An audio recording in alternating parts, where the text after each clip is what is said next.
The massive alien ship appeared over New York on a quiet Tuesday morning. Its sleek purple hull gleamed in the sunlight, stretching nearly 2 miles across the sky. Earth had been preparing for this moment since detecting the approaching vessel a month ago, but nothing could truly prepare humanity for their first contact with advanced alien life. Captain James Miller stood straight and proud in his crisp blue Earth Defense Force uniform. At 45 years old, with graying hair and battle-worn eyes, he had been chosen to represent Earth's military capabilities to the Galactic Council. The meeting room inside the United Nations building felt small compared to the importance of this moment. 3 alien representatives sat across the polished wooden table. They looked almost human, except for their blue-tinted skin and large silver eyes. The lead representative, who called himself first speaker, smiled in a way that didn't quite reach his eyes.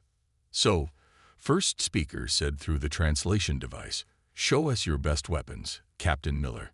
We must evaluate Earth's military strength before considering your membership in the Council.'" Miller nodded and placed an advanced assault rifle on the table. It was Earth's newest model, capable of firing smart bullets that could track targets. "This is our standard infantry weapon. It fires physical projectiles at hypersonic speeds using an advanced propellant system." The aliens looked at each other and started laughing. The sound was like tinkling glass, beautiful but somehow insulting. "Physical projectiles." Second speaker shook his head. "You mean you still throw small pieces of metal at each other? How primitive." First speaker raised his hand, activating a holographic display. It showed sleek weapons that fired bright beams of energy. "These are proper weapons, Captain. Plasma rifles, particle beams, neural disruptors. We abandoned physical projectiles thousands of years ago." Miller kept his face neutral, even as he felt his jaw tighten. "Would you care to demonstrate the effectiveness of your defensive systems against our weapons?" A simple test.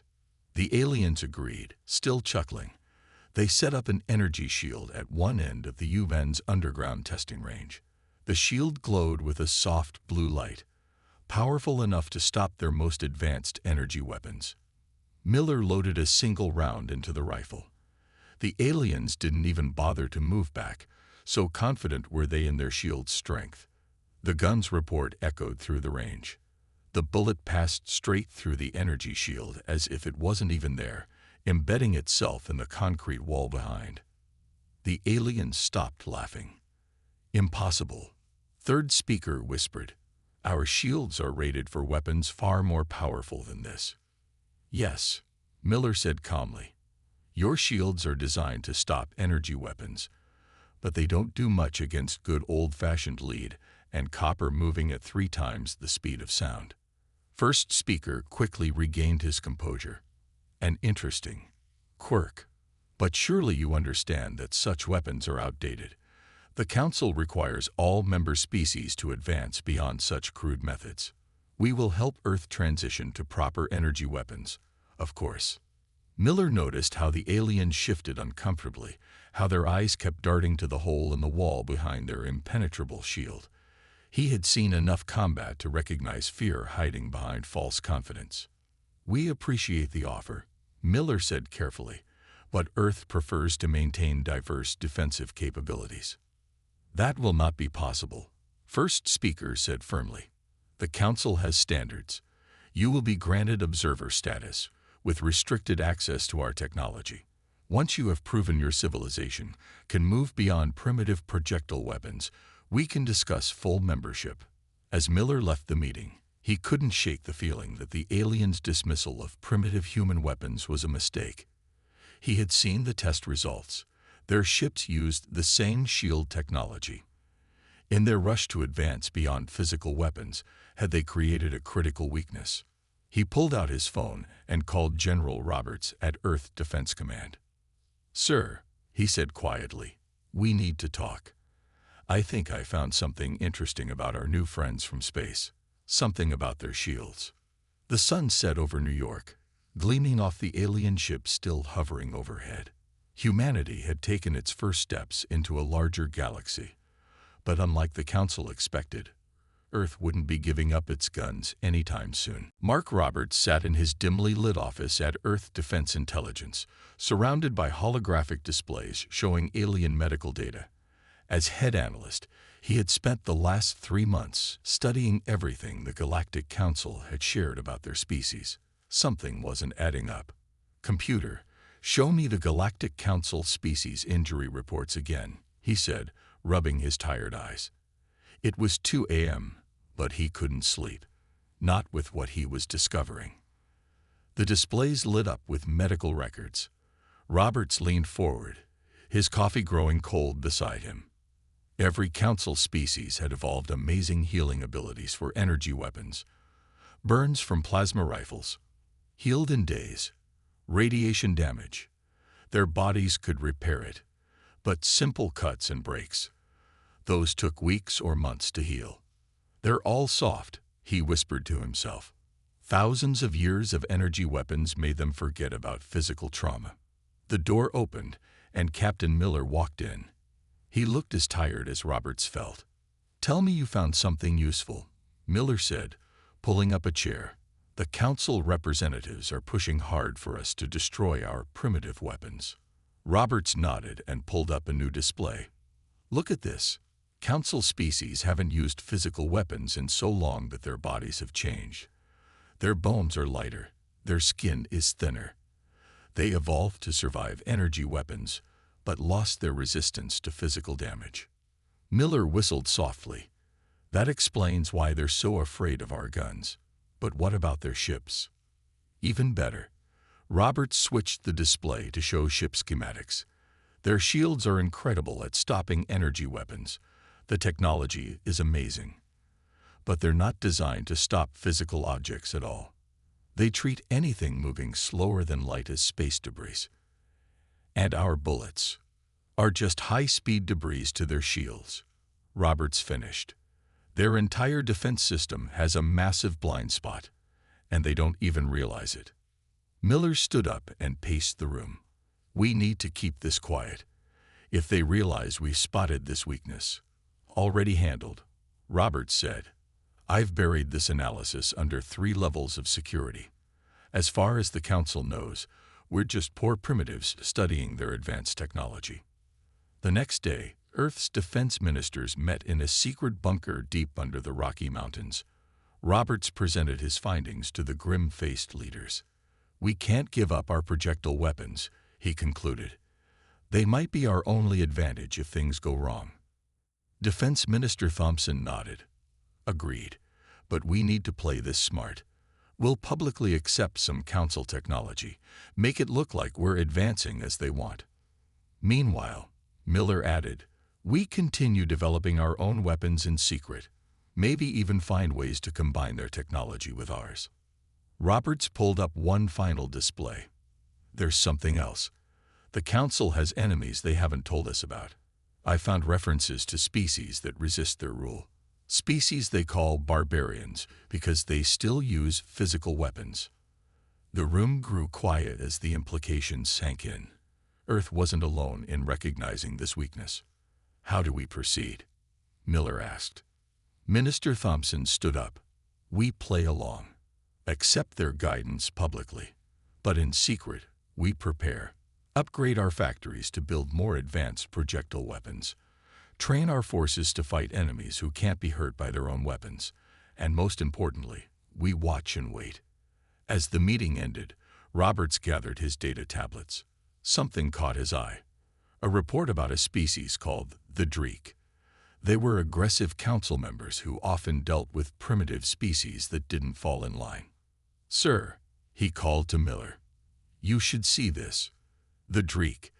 They're usually sent to help new species adapt to Council standards, and their methods aren't always peaceful." Miller's face hardened.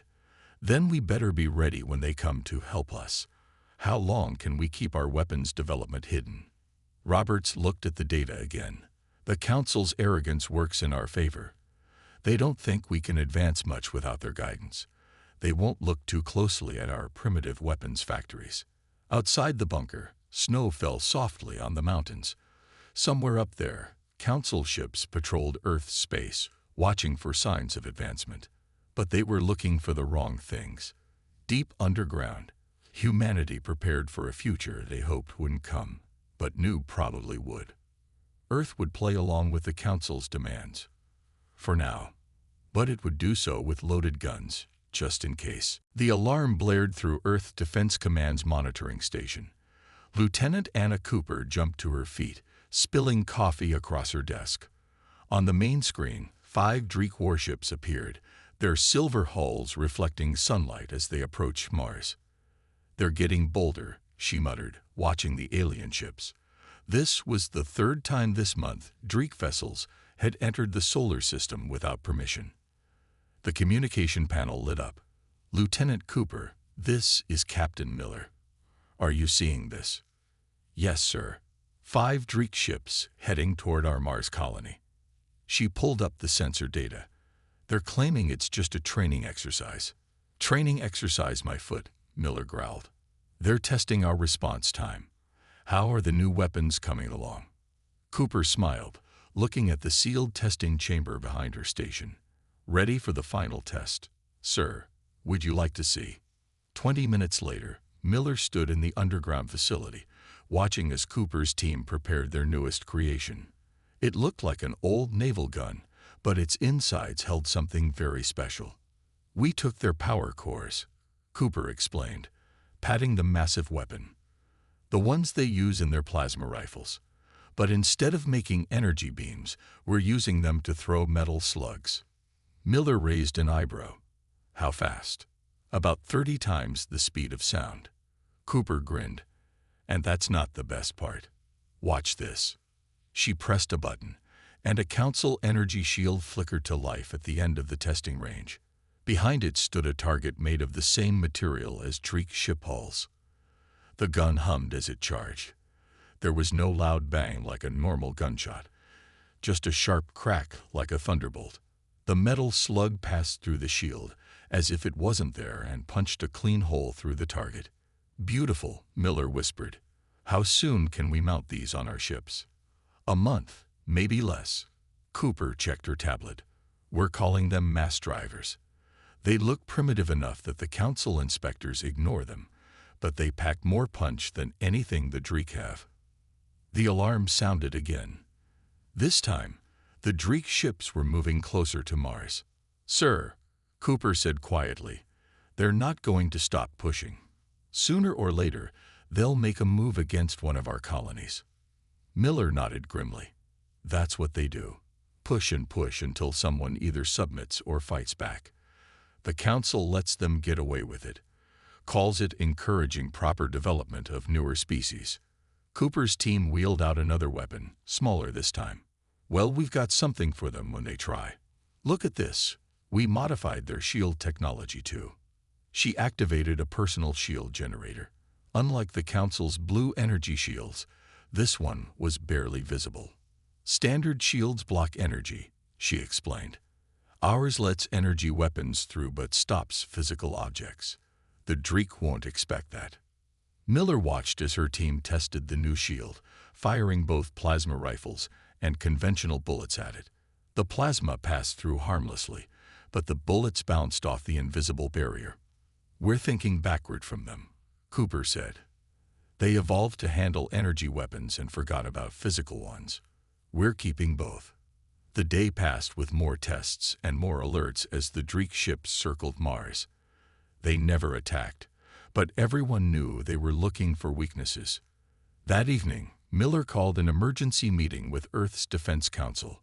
The room was tense as Cooper presented their new weapons. "The Dreek think we're harmless," she concluded. "Their scans show only basic metal weapons and some primitive attempts at copying their technology. They can't detect what we've actually built." "And if they attack?" one of the council members asked. Miller stood up.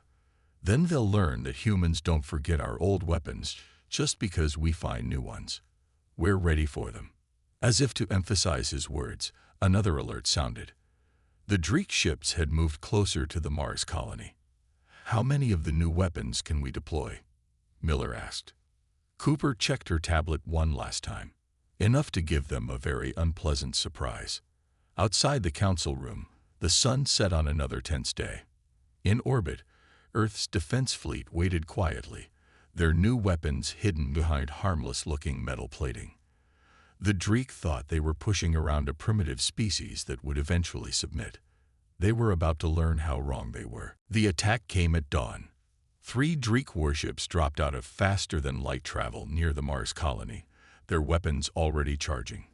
Alarms screamed across the settlement's dome as 10,000 colonists rushed to the underground shelters. "This is Dreek Command." The cold voice broadcast on all frequencies. "Your colony has failed to meet Council technology standards. We are here to assist in your advancement." In the colony's defense center, Commander Tom Baker watched the Dreek ships approach.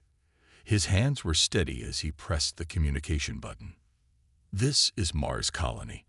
We have Council permission to operate this settlement. Please withdraw your ships immediately."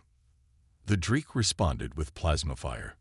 Bright beams of energy streaked toward the colony's shields. But Baker was smiling. "All defense stations," he said calmly, "execute Plan Thunder." The colony's outer defenses looked primitive to the Dreek scanners. Simple metal tubes that their advanced sensors dismissed as basic projectile weapons. They couldn't detect the Council power cores hidden inside each gun, or the special ammunition loaded in their chambers. The first shot caught the lead Dreek ship completely by surprise. A tungsten rod, accelerated to impossible speeds by stolen Council technology, passed straight through their energy shields. It punched through their hull like paper, destroying their main power core. "Impossible," the Dreek commander screamed over the comm channel. "Those are primitive weapons." Baker didn't bother responding. The defense guns fired again and again. Each shot passed through the Dreek shields as if they weren't there. One ship lost its engines. Another saw its weapon systems shattered. In orbit around Earth, Captain Miller watched the sensor feeds with Lieutenant Cooper by his side. "They didn't expect this," Cooper said, her eyes glued to the display. "Look at their formation. They're still trying to block energy weapons. They don't know how to defend against physical shots." Miller nodded. "How long until the Council responds?" "Their nearest ships are an hour away. The Dreek are on their own." The battle lasted less than 10 minutes. When it ended, 2 Dreek ships were dead in space, their hulls riddled with holes. The third retreated, jumping away faster than its damaged engines should have allowed. Baker sent his report directly to Earth Defense Command.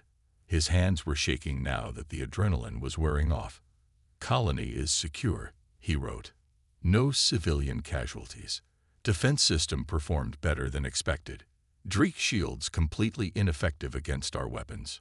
The response from the Council came 3 hours later. Their representatives arrived in a massive diplomatic vessel, its hull gleaming with advanced technology. First Speaker himself came down to inspect the damage. His silver eyes widened as he saw the clean holes punched through the Dreek ships' hulls. "This was done by projectile weapons?" he asked, his voice carefully neutral. Miller stood beside him, keeping his face professionally blank. "Yes. Simple metal slugs, accelerated by basic chemical propellants. Nothing that violates Council technology restrictions." "Of course," First Speaker said smoothly. "Though perhaps we should discuss modernizing your defense systems. These weapons seem unreliable." Cooper, standing nearby, had to hide a smile. The Council representative was lying, and everyone knew it. They'd just seen their supposedly superior technology fail completely. Later that night, Miller met with Earth's Defense Council again. The mood was tense but triumphant. "The Council is scared," he reported. "They're hiding it well, but today proved their ships have a critical weakness, a weakness that 10,000 years of energy weapon development never exposed." "And the Dreek?" someone asked. "Humiliated," Cooper answered. "But they'll be back, and next time they'll bring more ships." Minister Thompson stood up. "Then we better build more guns. How many of the new mass drivers can we deploy across all our colonies?" As many as we need, Cooper said. The Council still thinks they're simple projectile weapons. Their inspectors barely glance at them. The meeting ended with new orders: accelerate weapon production, strengthen colonial defenses, and maintain the facade of primitive technology. As the sun set on Mars, the damaged Dreek ships were towed away by Council vessels. The hole-riddled hulls served as a clear message. Humanity's primitive weapons weren't so primitive after all. The first battle was over, but everyone knew this was just the beginning. The underground factory stretched for miles beneath the Rocky Mountains. Lieutenant Cooper walked beside Admiral William Thompson, showing him the new production lines. After the Mars incident, Cooper explained, "We've doubled our weapons production, but we've also made some interesting discoveries." They stopped at a massive testing chamber. Inside, engineers were mounting what looked like a Council plasma rifle onto a traditional naval gun barrel. "Watch this," Cooper said, pressing a button on her control pad. The hybrid weapon hummed to life.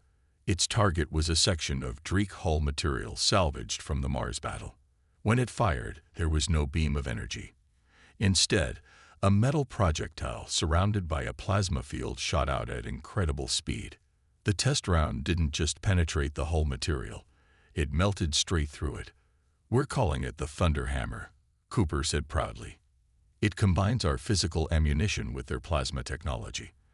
The plasma field superheats the projectile just before impact." Admiral Thompson whistled softly. "The Council inspectors think we're failing at copying their weapons." Cooper grinned. "They see the plasma components and assume we're trying to make energy weapons. They don't realize we're using their technology to make our primitive guns even better." Their next stop was the shield development section. Engineers worked on what looked like standard Council shield generators, but with significant modifications. "This is our biggest breakthrough," Cooper said. "We've created a dual-layer shield.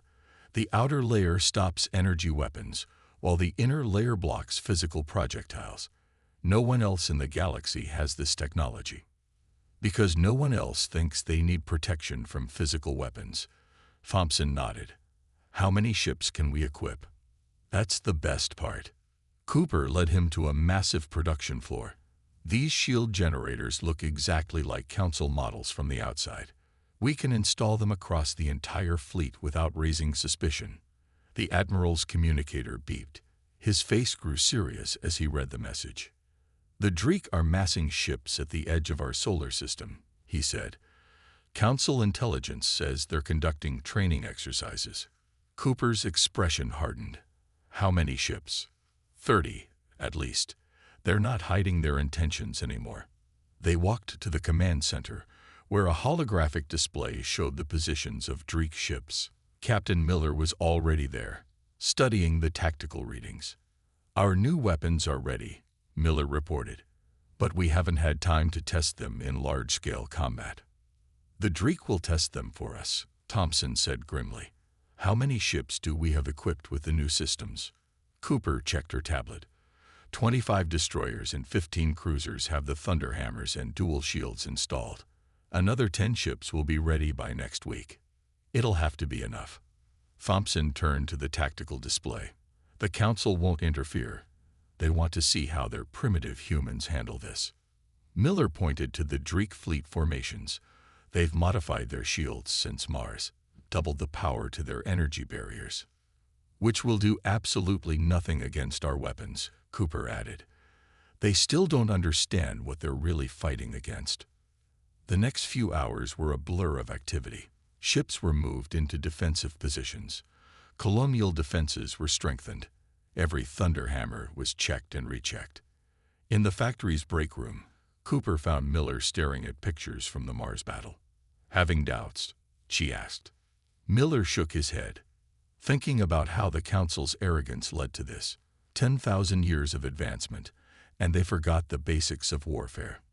"While we kept our old weapons and made them better," Cooper nodded.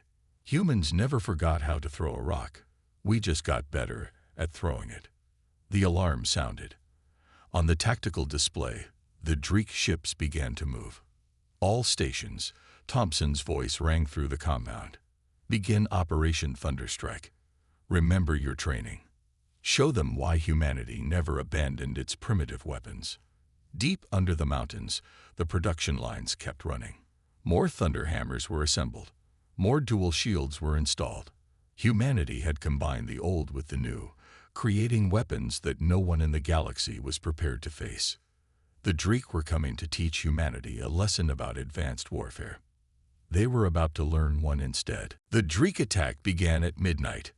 Their fleet of 30 warships dropped out of faster-than-light travel in a perfect attack formation. Energy weapons already charged. "This is your final warning." The Dreek commander's voice boomed across all channels. "Submit to Council guidance, or we will destroy your primitive fleet." Admiral Thompson sat in his command chair aboard the Earth flagship Thunder. Around him, crew members worked silently at their stations. The massive view screen showed the approaching Dreek fleet, their ships glowing with purple energy shields. "All ships," Thompson said calmly, "execute Battle Plan Delta. Let's show them what primitive really means." The human fleet looked badly outmatched. Their ships were smaller, less advanced, and carried what appeared to be simple metal cannons. The Dreek ships moved forward confidently, their sensors showing no energy weapons that could threaten their shields. They were wrong. The first volley from the thunderhammers caught the Dreek completely by surprise. Plasma-wrapped projectiles streaked across space at impossible speeds. The Dreek shields, designed to stop energy weapons, might as well have been paper. Direct hits on 5 enemy ships. Lieutenant Cooper reported from the weapons station. "Their shields are useless." The Dreek fleet scattered in confusion. Their return fire, streams of plasma and energy beams, splashed harmlessly against the human ship's dual shields. "Impossible," the Dreek commander screamed over the comm. "Your weapons are primitive. Your shields are outdated." "No," Thompson replied calmly. "We just never forgot the basics." The space battle turned into chaos. Dreek ships, used to fighting at energy weapon ranges, found themselves being torn apart by weapons they couldn't stop. Their entire battle doctrine, built around energy shield superiority, fell apart. On the Thunder's bridge, Captain Miller watched the tactical display with grim satisfaction. "They're trying to regroup," he reported, "forming a defensive circle." "Classic mistake," Cooper said. "They're bunching up against physical weapons, just like we hoped they would." Thompson nodded. "All ships, deploy thunder swarms." From the human ships, thousands of small objects launched into space. They looked like simple metal balls until they activated. Each one contained a miniature Council power core, driving it forward at terrifying speed. The Dreek fleet disappeared in a storm of impacts.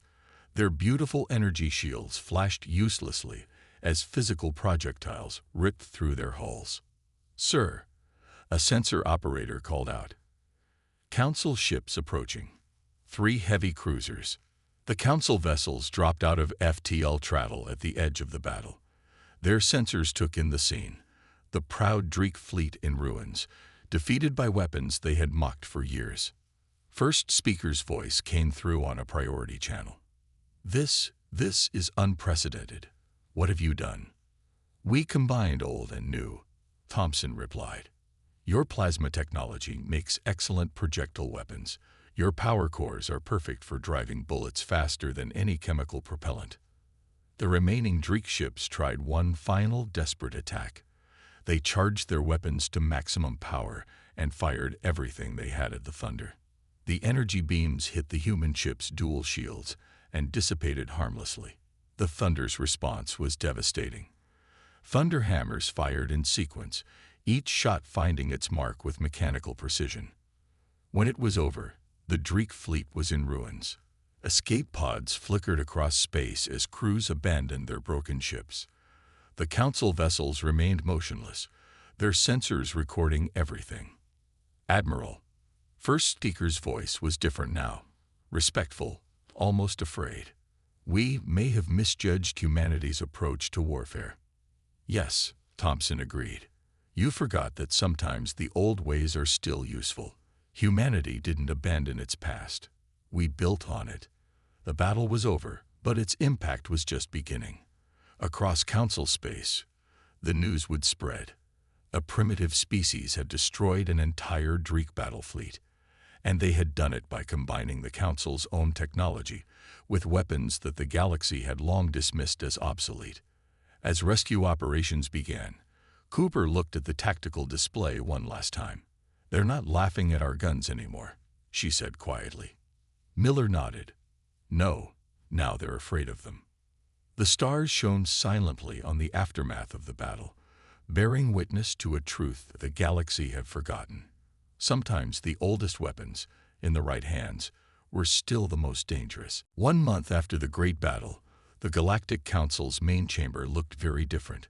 Where humans once stood as primitive observers, they now sat as full members. Admiral Thompson, Captain Miller, and Lieutenant Cooper represented Earth at the emergency session. The chamber was packed with representatives from 100 alien species. None of them were laughing now. First speaker stood at the central podium, his silver eyes scanning the crowd. "The recent conflict has forced us to reconsider many things," he announced. "Humanity has shown us that progress does not always mean abandoning the old ways." On the massive display screen behind him, images from the battle played. Thunderhammers firing their hybrid ammunition. Dual shields stopping both energy and physical attacks. Simple metal projectiles enhanced by Council technology. Therefore, first speaker continued, Earth will not only receive full Council membership, but will also lead a new military advisory committee. Their expertise in combining technologies has proven invaluable. Cooper couldn't help but smile as she remembered how the Council had once mocked their primitive weapons. Now those same weapons were changing how the entire galaxy thought about warfare. The next speaker was Admiral Thompson. He walked to the podium as images of the new Earth Council Joint Military Academy appeared on the screen. "We're not here to replace energy weapons with projectiles," he said clearly. "We're here to show you why keeping both is important. The first class of Council species officers will begin training next month." In the audience, several Dreek representatives shifted uncomfortably. Their once mighty fleet was still being rebuilt, but they too would send officers to learn from the humans they had once dismissed. After the session, Miller found Cooper in the Council's observation deck, looking out at the stars. "Hard to believe they're all copying our primitive weapons now," she said. Miller nodded. "The latest report shows 15 Council species have started their own Thunderhammer production. Even the Dreek are building dual shields." Speaking of reports, Cooper turned from the window. The long-range sensors picked up something interesting. Remember those barbarian species the Council was so worried about? The ones who kept using physical weapons. They're requesting peace talks. Apparently, news of how we beat the Dreek got their attention. They want to discuss an alliance. Thompson joined them, carrying new orders from Earth Command. "We're expanding the Academy," he said. "These barbarian species have their own tricks for combining old and new technology. We can all learn from each other." The observation deck's door slid open. First speaker entered, followed by several Council scientists. They looked excited. "We've been studying your dual shield design," one scientist said eagerly. "The principles could be applied to so many other technologies. Why did we never think of combining the old with the new?" "Because you were too focused on moving forward," Miller replied kindly. "Sometimes you need to look back to see what you've left behind." A year after the battle, the changes were everywhere. Council ships now carried both energy and physical weapons. Hybrid technology was revolutionizing everything from construction to medicine. The galaxy was remembering its roots while reaching for the stars. In the Academy's main hall, Cooper watched as aliens of all species practiced with both ancient and modern weapons. Some learned to fire simple projectile guns, while others worked with thunderhammers and dual shields. "Ready for your class, Professor Cooper?" Miller asked, walking up beside her. Cooper smiled. Her new role as lead instructor felt right. Today's lesson is about the basics, she said, teaching them why a simple rock can still be dangerous, even in an age of energy weapons. And tomorrow, we show them how to make that rock fly faster than light. The sun set on the academy, its light reflecting off the new monument in front. It was simple, just an old Earth rifle next to a council plasma weapon.